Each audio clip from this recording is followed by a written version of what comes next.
ମୁଁ ସମାଜସେବୀ ଅମରେଶ ସାହୁ। ମୋ ଗ୍ରାମ କନ୍ତୁର ପଞ୍ଚାୟତରେ।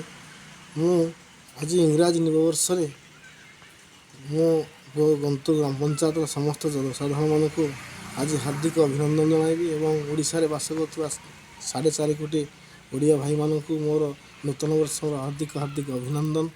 ଆଜି ଗୋଟିଏ ଐତିହାସିକ କଥା ଯେ ଆଜି 2024 ମସିହା ପହଞ୍ଚି ଯାଇଛି।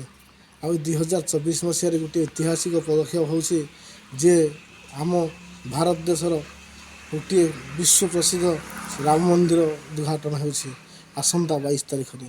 ମୁଁ ବିଶ୍ୱର ସମସ୍ତ ଜନସାଧାରଣଙ୍କୁ ଅନୁରୋଧ କରିବି ଏବଂ ଭଗବାନ ଶ୍ରୀରାମଙ୍କ ପାଖରେ ଆରାଧନା କରିବି ଯେ ଭଗବାନ ଶ୍ରୀରାମଙ୍କ ଉଦ୍ଘାଟନ ଉତ୍ସବଟି ଖୁସିର ସହିତ ପାଳନ ହୋଇଯାଉ।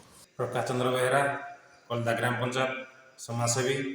କଲଦା ଗ୍ରାମ ପଞ୍ଚାୟତର ପର୍ଯ୍ୟନ୍ତ ବ୍ଲକ, ଢେଙ୍କାନାଳ ଜିଲ୍ଲା ଏବଂ ଓଡ଼ିଶାରେ 4.5 କୋଟି ଥିବା ସମସ୍ତ ଗୁରୁଜନ ଭାଇ ଓ ଭଉଣୀମାନଙ୍କୁ ନୂତନ ବର୍ଷରେ ହାର୍ଦ୍ଦିକ ଅଭିନନ୍ଦନ ଓ ଶୁଭକାମନା।